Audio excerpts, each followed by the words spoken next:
everyone, and welcome to Kalia's Playbook, where we talk to athletes about their careers, life after college, the lessons learned along the way, and so much more.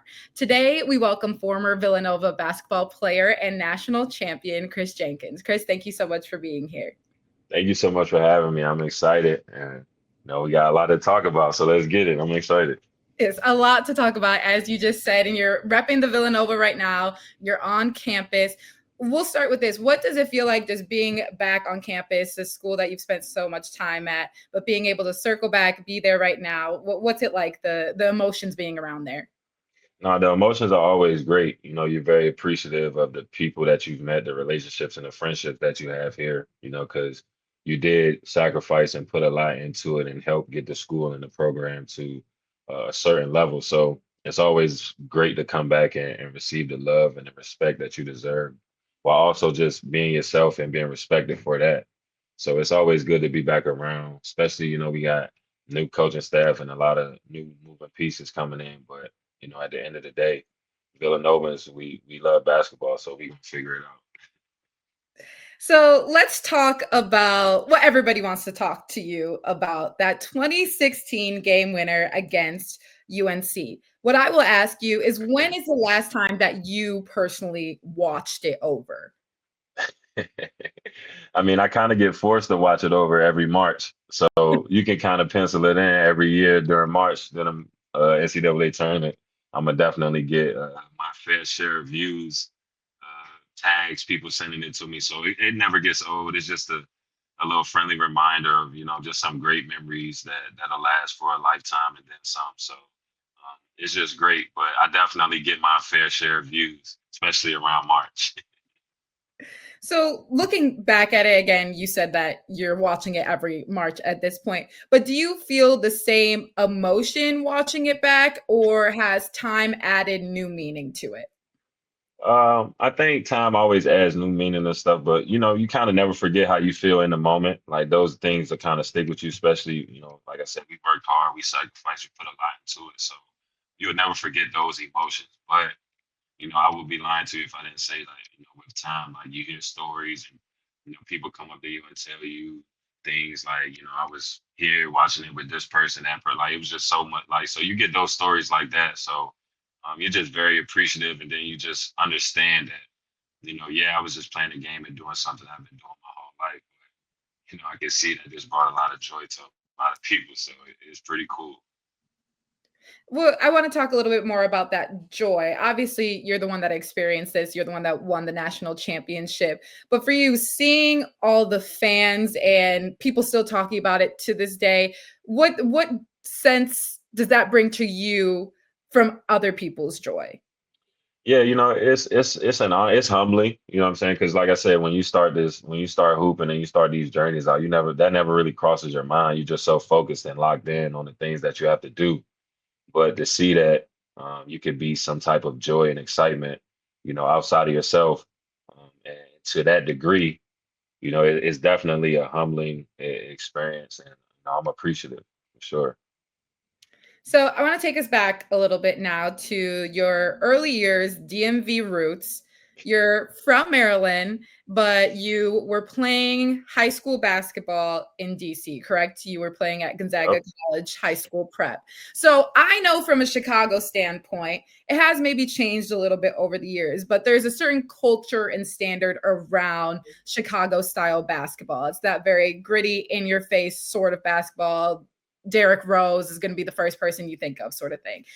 For you, I guess, is the DMV a little bit underrated when it comes to basketball culture, especially at like the high school level? And what were those surroundings like playing in the DMV? I'm gonna be honest with you. I feel like the DMV, we got the best high school youth grassroots talent in the country. And like you said, when you think of D Rose and Chicago, that's like the style. But when you think of us, you think of Kevin Durant, Mike Beasley. Like that's our vibe, that's our field, those are our guys, and that's what majority of the style of play looks like. Just guys that are real skillful, guys that are tough, guys that love to hoop and will hoop at all costs. Like at the end of the day, in the DMV, basketball give guys certain joys that what I'm saying, life experiences other elsewhere it wouldn't. Like basketball, it just means that much to the area. and the kids are only going to grow and continue to get better. And I believe I played in the best high school conference in the country in the WCAC. With the likes of Paul the Sixth and DeMatha, Bishop O'Connell, Gonzaga College High School, St. John's. The competition is through the roof, and you get that at an early age, so that when you proceed and go further, college, professional, it's kind of easy. Yeah. Easier, never easy, just easier. Just easier, just a little bit. So talk to me a little bit more about your, I guess, development in high school, from freshman to senior year. And then I know during kind of your college process, you were at the top 100 camp, correct? And you had experienced an injury going into that season, and you were out all of July. This is right before commitment, so you weren't able to take any visits during that time. So what was that process like for you at a young age in high school, trying to figure that all out? Yeah, so getting hurt at NBA Top 100 definitely was not ideal. But I had a hand injury. I still got it kind of. I hurt my pinky. As you can see, it'll never be straight again. I think every real hooper has that injury, because half my family has that. Anyone that I know that plays basketball has a pinky finger that is to the side or bent for life. So that's how I know you're legit, basically.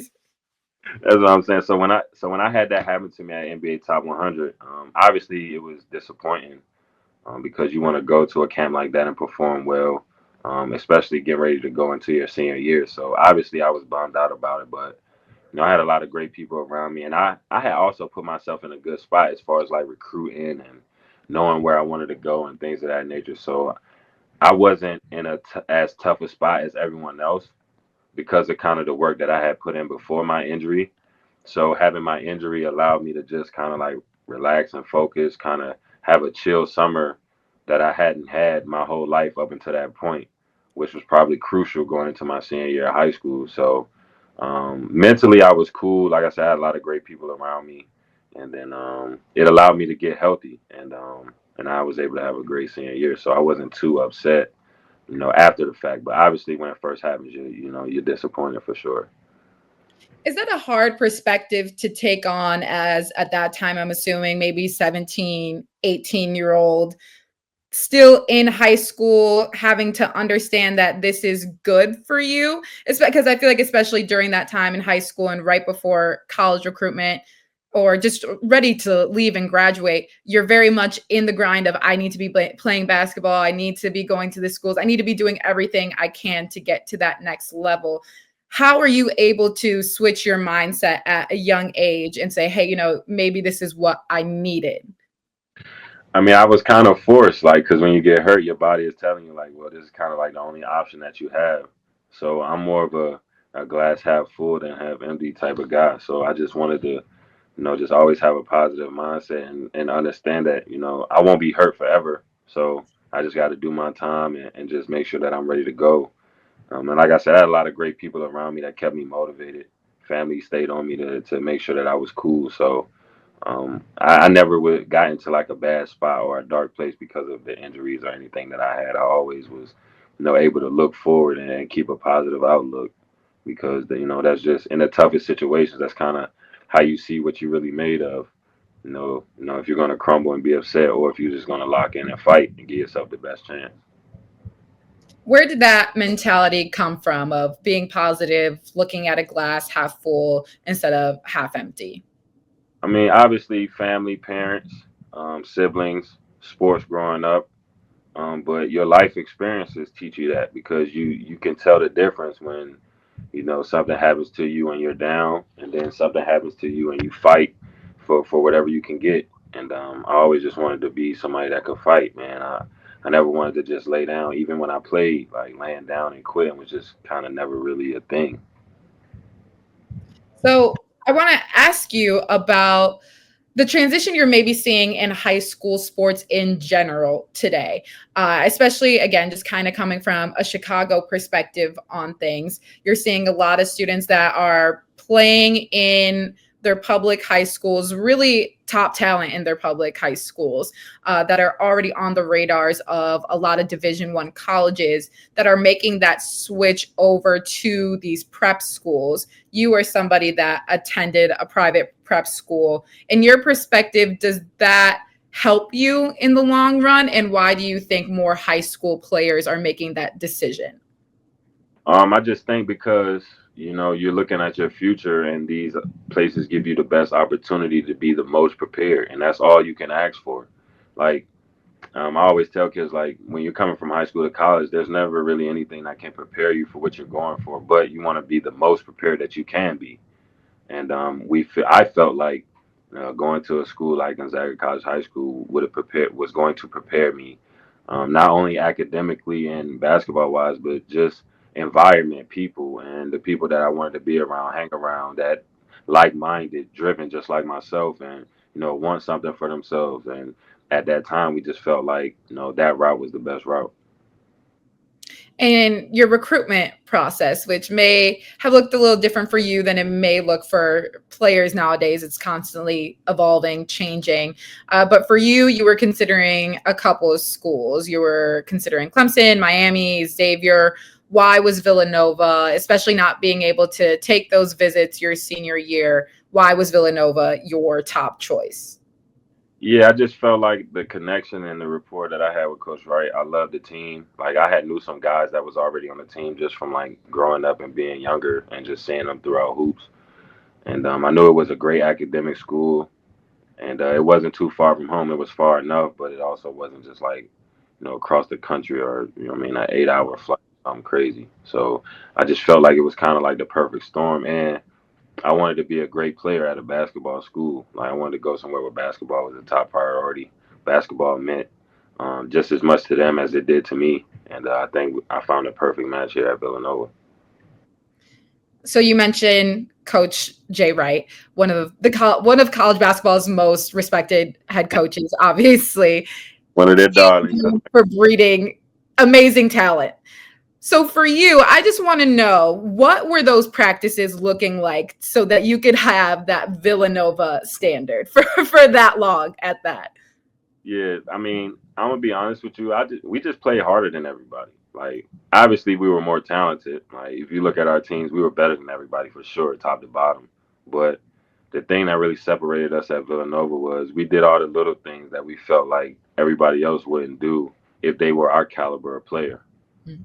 And I felt like that's what separated us and made us stand out. Um, everybody had egos, but it was never to the detriment of the team.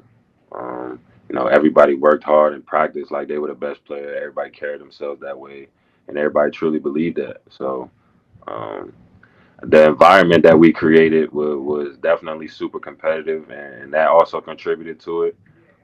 So we knew our practices were going to be way harder than the games, and the dudes that we played against in practice were going to be better than the dudes that we played in the game. So it made it easier. Looking back at it, obviously you may or may not know at the time that you're playing with them, but you're playing with all NBA caliber players around you on a daily basis. You have a Josh Hart, Jalen Brunson, McCall Bridges, Ryan Arca. I can never say his last name right. I'm so sorry. Arcaviano. You can just say Archie. Archie. You're having all this talent around you. Did you know at that time and at that point in your just college career that you were playing against people that were going to have very successful careers at the next level? Yeah, for sure. You're playing against NBA players, and I'd be lying to you if I would say that I didn't think of myself as one of those guys too. Like at that time, that's just how we all thought, and that's just what drove our energy and how we prepared and how we worked. So it's no surprise to see these guys having the success that they're having. Um, Jalen was probably the most mature freshman I had ever seen coming in. Josh plays harder than anybody that I've ever seen, and Mikhail has all the intangibles on top of all the other stuff. So it was just like, and then E's a freak athlete. And you have Dante, he's also another freak athlete. And then you got Daniel Cheffel, who's a 7 foot, basically point guard. So it's just like, yeah, you know that you're around some serious talent, and that everybody's going to have their chance. But yeah, there's no surprise that those guys are dominating and doing what they're supposed to do. Like, I would be surprised if they weren't having good careers. So you said that during that time, you obviously also considered yourself to be one of those NBA level players. What role do you think you truly played at Villanova during that time? I mean, I guess the start of like the little 10-year run that we had my freshman year was 2013-14. So I guess like we were there kind of for the beginning of the blue blood trend ascend, I guess. So I mean, I played just as big a part as everyone else. You know, we all had our hands in it. We all contributed. We all sacrificed. We put our bodies on the line. You know, put our careers on the line. Some of us, and it was just like, hey, whatever we got to do to win, whatever we got to do to be a part of this, and you know, everybody made sacrifices. So I feel like my contributions. Obviously, everybody's gonna remember me for the shot and you know everything that comes from that. But you know, my career was definitely much more than 3 points for sure. Those are the biggest 3 points, though. I'm not gonna say a lot. I had a lot of other points too. So I guess how would you want people to really remember you at Villanova besides just hitting that game-winning shot for the national championship, as you just mentioned, a very important 3 points in your life, but you were bigger than that within your span of playing at Villanova. How would you want to be remembered by fans and from basketball lovers in general, aside from just that? Well, I think one that I definitely I was always myself. You know, I never tried to be anything else or hate on anything that anybody else ever did. Like all the love and stuff that I show, I like it's genuine because I've known these guys since we were, you know, 17, 18 years old. So it's like it's real love. So, you know, I just kind of want to be remembered like that. Like I gave the program everything I had, and you know, hopefully those guys got from me was the confidence. Like I know that was probably one of my best attributes as a teammate was to the confidence that I had. Hopefully, I was able to rub that off and give that to some of the teammates that I was around because, you know, I wouldn't say that I was cocky, but I straddled the line probably, you know. Now, you won't hurt my feelings if you answer this question completely honest. When you were playing in the Big East, what was one team or one school that you were going against and you were just like, today's going to be a light one and we'll keep it pushing? You can be completely honest with this answer.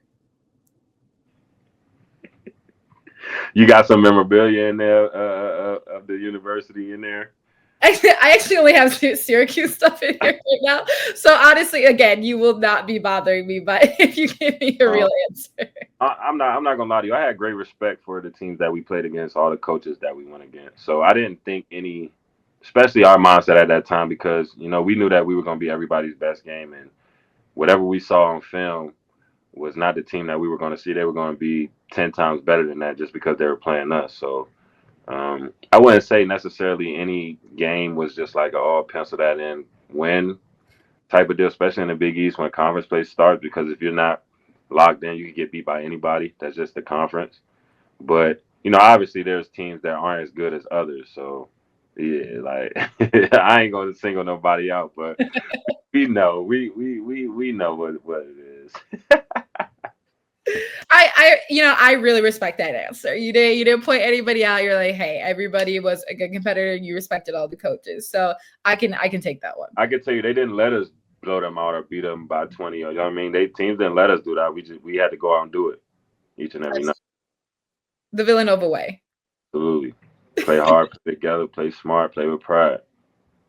So I want to ask you again a little bit about, I mentioned earlier before we hopped on this, kind of just Villanova defense. That was something that really, especially just being, again, at a Big East school myself, I felt like that was something that everybody always talked about when you guys came was Villanova defense. I know you guys were just very well-rounded in general, but defensively, what made you all stand out? Was it just you outworking everyone, or was there a certain standard when it came to playing defense for you all?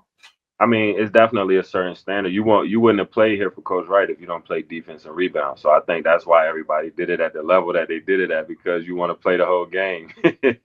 So Yeah, Coach Wright was on us about that. We have a triangle, and then the bottom part of our triangle is defend, and then the next part above that is rebound. So, that's the basis of our foundation. That's what we're built on, and great players have done it before me. Alan Ray did it, Randy Foye did it, Kyle Lowry did it, Curtis Sumter did it, and then you had Scotty Reynolds did it, Corey Fisher did it, Malik Wayne did it. Like you had all these guys that did it. So, it was just our turn, and then hopefully we were able to take it to another level. But we had IQ, we had guys that played hard and played tough. But honestly, I just think we wanted it more. We really really wanted to win. Every game that we played, the most important game to us was the next game, was the game that we were about to play. Like we didn't look ahead, we didn't dwell on things behind us. So I think that really contributed to it was our mindset and how they coached us too, for sure. While we're on the topic of Villanova still, I have a little bit of a trick question in regards to who told me to ask you this. So the question is, who has the coolest dad aside from your own father? Might take some thinking, but there's somebody, a former teammate of yours, whose dad still, I'll give you some hints, still is with them, works with them. And he wanted me to ask who you think is the coolest dad aside from your own. He still works with Nova. Not with Nova. He is still working, let's say working alongside his son. Nah, that's my guy Rick, man. Sure. Nah, look, no doubt about it. Rick is one of my guys, man. I go to war for Rick. Like I said, when we first met Jalen, obviously you get a chance to meet his family and everybody, but you know what I'm saying? People, like, if you're not cool with Rick or if you don't know Rick, then you could probably not think this or think that, but Rick was extremely cool to me. He's always been cool to me, and he's one of my guys, man. We talk trash, we talk about whatever. Rick is a really, really, really great dude, man. And like, I'm happy that I had a chance not only to meet Jalen. Obviously, he was a great teammate of mine, but his entire family, his mom, his sister, his grandparents, and Rick, like I said, people don't know this, but Jalen's mom used to make he and I chocolate chip banana bread like on certain road trips and stuff. She used to sneak it to us, obviously, because you're not supposed to have stuff like that, but she used to sneak it to us, and I just was really appreciative of that because I definitely asked. I seen her bring it one time. I'm like, look, if you're gonna bring something, can you please bring me one? And she never missed it, and that just goes to show, like, what I'm saying, just how nice and how great their entire family was. So definitely shout out to my guy Rick Brunson, man. People there, like, with him coaching Jalen and stuff, people feel how they feel, but man, I love it. And hopefully he stick around and continue to do what he do. And as we can see, Jalen's career is thriving. The Brunsons are one of one. I'll tell you, I love the Brunson family. I had used to play against Jalen's younger sister, Erica, and I used to work with the Bulls. So I had run into Rick one day while working with the Bulls, and he was just like, "You just look so oddly familiar." I was just like, "Yeah, like I used to play against your daughter." And then he knows like my family and everything. And it just turned into like one whole big thing. But then it just like immediately, they just bring you in as part of the family like right away. And I think that's what I just love most about them because they were very influential in me even going to Syracuse in general. And especially with Rick being from there and just the program that they have at Syracuse. And I remember calling him at Syracuse. I would ask him questions. I'd be like, "Do you know who this is? Like, who should I talk to?" And he's just a very straightforward person. Yeah. He'll tell you exactly what you need to do and then be like, "All right, bye." That is so Rick, man. That's why I love Rick, man. A no nonsense, no BS. But he funny, man. It's like if you cool with him and he cool with like you, it's like one of them if you know type of deals. Like, nah, Rick was definitely one of my favorite parents on it, like from the squad for sure. He at the top, no doubt. When's the last time that, I guess for just that team in general, do you still keep in touch with them? Or, obviously distance, life can create some separation, but how often do you still keep in contact with some of them? I try my best to keep in contact with them as much as I can. But like you said, we're all at, different phases in our lives. So obviously the relationships and the talks, they're not going to be what they were when we were in college or first couple of years out of college. Jalen and Josh, they're both married. They have kids.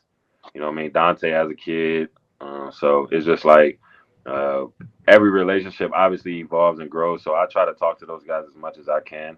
But I know they have a lot on their plate, so I'm not one of those people that you want to or have to talk to every day to know that we still cool or have a great relationship. I actually prefer you not to call me every day or text me. Like that's just how I am too. So I talk to those guys, like I said, as much as I can. They just had a great playoff run. I was able to talk to them throughout that. So yeah, nah, them my guys. We got memories and bonds for a lifetime. So that's just how that go. Yes, the Villanova Knicks staying strong no matter what. I want to go back a little bit to the game-winning shot that you had. Again, obviously, we see it every commercial, every single March. Everyone remembers it. And you said that there hasn't been another game-winning shot like that in the national championship game, which presents some of the issues in terms of what we're seeing now in the landscape of NIL. So, for you, what does that look like when you are looking back, a player that didn't make it, who was a fantastic player, didn't make it to the NBA, had a different trajectory, looking to get the money that you earned during that time while you guys were on a fantastic run and obviously won a national championship? How do you deal with the situation at hand, and what are you going through trying to get that NIL money? Yeah, so I mean, I'm pretty sure everybody knows that I have a lawsuit against the NCAA and all the conferences, and obviously that's because I wasn't able to receive compensation for my talents, and they just settled with the House going back to 2016, 17. So that puts me in a good spot to be able to do some things moving forward. So I'm definitely looking forward to having my day in court like everyone else, or however that goes. But I've never been one of those old bitter guys that's jealous or hateful of the new or the young generation. Like we see with certain crew on TNT that's moving to ESPN. Like old dudes really be hating. Even the successful ones that make a lot of money and have great careers and make it to the Hall of Fame. But so I always made it and stuck it out in my mind to never ever be that kind of person ever. And so I'm extremely happy for these young men and women who are able to make money off their name, image, and likeness. Because if you can help a university make millions and billions, why should they be able to keep everything and you just get room and board and or get told to just be happy with a scholarship as if scholarships are only exclusive for athletes? Because the last time I checked, anybody can get a scholarship. So I just find it like obviously the rules and stuff were wrong and outdated, and this is the landscape you get when you do things wrong for so long.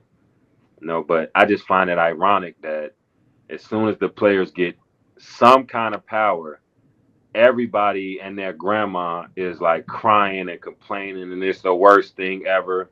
But when all the schools and the NCAA and all the coaches had all the power, they could keep kids and not let them transfer, ruin their careers, ruin their life. Like nobody ever talks about that part. They only care because they're like, it's been grandfathered in. Like, oh, we've been watching it this way for so long, and this been so great, so it should stay how it is. And it's just like, well, that's not how it works. You're not allowed to get because it's a job.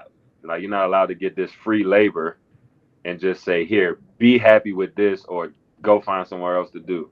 Like if you were to say that to somebody in the working force in America today, that company would get hit with all types of lawsuits and claims and all types of wild stuff because that's just not how you're able to do business. So I'm looking forward to the process that we have ahead and like I said, I'll have my day in court, but I'm just extremely happy because majority of the kids playing in college won't play professional. That's not the savage. That's just the reality. Everybody's not going to make it to the NBA, the NFL, the MLB, NHL. Like that's just the truth. So some of these guys, their maximum, and some of these young women, their maximum earning potential is in college as far as being an athlete, and they should be able to get as much as they can while they can because coaches do it all the time. Universities, like I say, they make decisions for their best interest all the time, especially around money. Look at the conferences. What happened to all our conferences? Money get involved. You got kids flying from California to the East Coast during the week to play a game, but they're trying to tell us that school is important. It's just weird, man. It's weird, but hopefully they continue to make the system better. Obviously, they need rules and regulations, but they also just need to sit back and let these kids benefit off of their hard work and dedication because they had it wrong for so long. So you can't complain.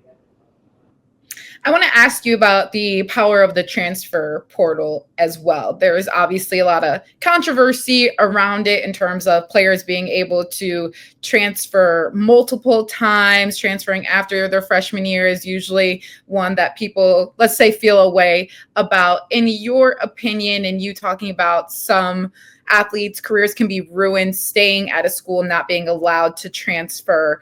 I guess what is that even balance between being allowed to transfer and go somewhere that fits your needs, but also maybe transferring too much and not getting the development that's necessary for you? I mean, I feel like each individual has to look at their case separately. I don't think it's like a one shoe fits all when it comes to things like this. But what I will say is freedom. When has freedom of movement been a bad thing? Like I haven't seen the product drop off in college or football or basketball. They still players are still performing, arenas are still sold out, people at home are still watching. It's just people have to find something to complain about. So let's complain about these young kids who are richer than us because they're in college playing sport. Like that's really what it is. Like they just find something to complain about. Like these kids shouldn't be making this kind of money. Like yes, they should. If they help and generate this kind of revenue, they should 1,000% be allowed to get in on the pot, the big pot that's being shelled out. Because the last time I checked, no coach on the sideline is making any baskets. All they do is scream and tell somebody what to do. And so that can't be more important and more impressive than what the players are actually doing. Because at the end of the day, it's always about the people that are out there performing. The coaches can only help so much. They can say, do, whatever. Doesn't matter if you don't have the soldiers to go out there and get the job done. What would you emphasize? And I know you're still around Villanova right now. What would you and do you emphasize financial literacy for these players that are getting large sums of money, but again, they are still young, understanding what to do with that money, how to maybe put some away, just making smart financial decisions. That's a lot of money for any person to have at really any age. So just making sure that they're making smart financial decisions around it. How do you feel about the financial literacy aspect of things? And do you push that on to players or just athletes that you know? Yeah, you definitely want to push the financial literacy onto these players because you want them to understand, like, look, you're gonna be making the most money in your family. Like, depending on majority of these cases, when these young men and these young women go to college, they're making more money than their parents ever made. So why would you not get the help that you need? Even your parents can't help you. They've never made this kind of money. They don't know what to do with this kind of money. So obviously you want to be able to think and see the zeros and see what you're spending and what's going. You want to see that stuff yourself because when you see it with your own eye, then that makes you say, okay, I might have spent too much. Okay, I'm doing too much. As opposed to, I'm not saying financial advisors are bad, but if somebody else is looking after your money, they're not going to look like how you're looking. That's just how life is. You're going to look at your stuff and over your stuff more carefully and with a keen eye than somebody that you're giving money to do it for a 9 to 5 or whatever their work hours are. So I would definitely urge and continue these young women and these young men to just tell them, like, look, you have to learn and figure it out. You're in it. Like there's no reason to complain about it. Like we fought for players to have this kind of money and movement and freedom. So now it's your like you do have a responsibility to make sure that you do the right things. Like it is your job. Like nobody should have to tell you to take care of yourself because at the end of the day, a lot of you all will never make this kind of money again after college. Not this much in one setting. So why not take advantage and put yourself in a good spot so that you can possibly retire early or you can possibly help family out when they need to be helped. But also realizing like, look, you're not a cash cow and you're still gonna have to get up and go to work. Like this isn't going to set you up for the rest of your life. So it's definitely things to be learned, but we rather learn this way. Let us learn this way for sure. I want to go back to something that you mentioned earlier in terms of it's not a sad reality that not every athlete in college is going to play at a professional level. It's just a reality. For you, what was that reality like, knowing that you went and you played overseas for a little bit, but the NBA was no longer in your cards? What was that reality like for you, not in a sad way? Yeah, I mean, it's just what sports is. It's competitive, and you understand that like when you're in it young. Everybody's not going to make it. That's why you do all the things that you can to give yourself the best opportunity so that you can try to make it. Everybody needs favor, everybody needs luck. So it all goes into it, and some guys need the perfect storm. Some guys can come out like Cooper Flag and Zion. Like it depends. Everybody's not going to have the same story. So for myself, like I said, I was an extremely confident guy. So I always knew throughout my life, like, okay, even if I don't play in the NBA, I'm still better than you, or I'm not a failure. Like you can't tell the history of sports in America and not mention me now. Like that's just kind of how I look at certain things. Like I never comparison is the thief of joy. So I was always confident in myself. I always believed in myself, and I never thought that because somebody else was getting something or getting some shine that meant that I wasn't a certain thing, or that it made me feel a certain way or look down on me or belittle me. Like I just never had those thoughts. And I know that people can, and I want to continue to tell everyone, like, look, just because you don't make it to the NBA, that doesn't mean you're a failure. Because if that's the case, then there's only how many successful people ever. So you just can't look at it like that. You got to look at the cards that you're dealt, and win your hand. That's just the reality of it, and nobody's gonna feel sorry for you, because at the end of the day, you kind of have control over the things that can happen. But then again, a lot of the things are out of your control.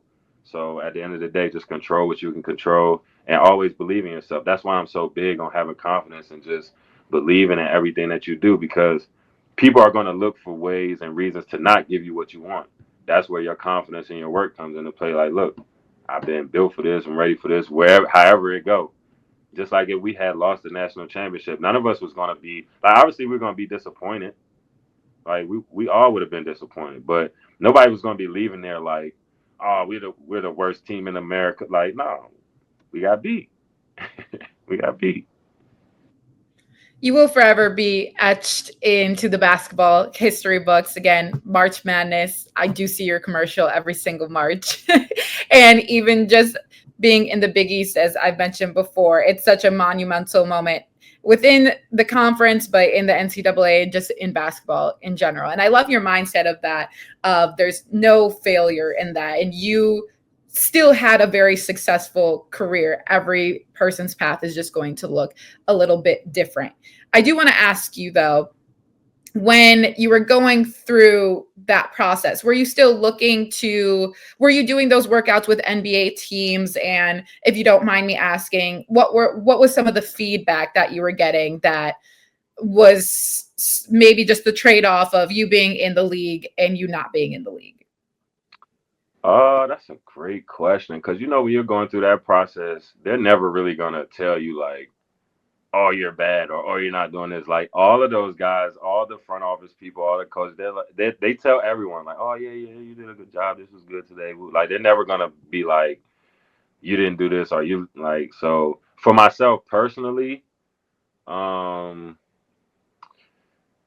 I would probably say I just didn't really look like those guys. Like I never was like super skinny or super small. I just didn't look like at that time, I guess like a shooting guard or a small forward. Whereas now, like I don't want to say they don't care about your weight, but they took Zion one. So it's just like, do you really care about guys? Like, nah, you don't. It's if they like you or not, or if they think that you can help the situation. So that's just kind of what it is. And I know a lot of people kind of struggle with rejection, but it's like how I tell these young men and women, like, when your girlfriend or your boyfriend break up with you, like, that doesn't mean you can turn into a crash out. Like, calm yourself down, get your mind together, and get back on track to do what you got to do. Like, don't ever just let your emotions get the best of you and to where you just throw everything away and hate everybody. Like that has to be a terrible way to live life. Like, oh, I didn't make it to the NBA, so now I hate everybody. Like, I'm not gonna live that way. I'll never live that way. So hopefully, people they take heed to that and they kind of move in that direction because you're not gonna get everything you want in life. Like, sorry, that's just not how it works. So how was rejection a redirection for you in your life? Like I said, I never really struggled with confidence. So this opportunity not going how I wanted was just like, all right, well, I'll just make other opportunities and then see what comes of those. And if they don't work, then I'll make other opportunities and see what comes of those. I mean, because that's what life is. That's what life is about. That's how winning is done. Like people think, we won a lot of games here and it was pretty, but like, nah, it was ugly. It was ugly. We put a lot of work in, a lot of things that people didn't see, and winning, being great, being positive, it's an ugly process at times, and people tend to forget that. And I want to do just a couple of fun, like little quick hitters with you before I let you go. So you already kind of, let's say in a sense, rejected me on this question, but I'm going to ask it one more time. Who was you can just be honest. Who was the easiest team to play in the Big East during your time? During my time, I mean, DePaul was a struggle. We used to beat them all the time for sure, but I never lost to St. John's. I want to say I lost to Creighton maybe twice in 4 years. Like we didn't lose too much, so I guess you could. DePaul, maybe Marquette was struggling at the time. They weren't as good. Trying to see who else maybe. Like I said, we never lost to St. John's. Providence used to give us a battle sometimes. Seton Hall, when Coach Willard was there, they used to give us some battles sometimes. I'm trying to see really who. Like I said, it wasn't too many. Just like nights off, like we knew we had to come ready to play because everybody was gonna have out of body experiences against us. Like we just knew that.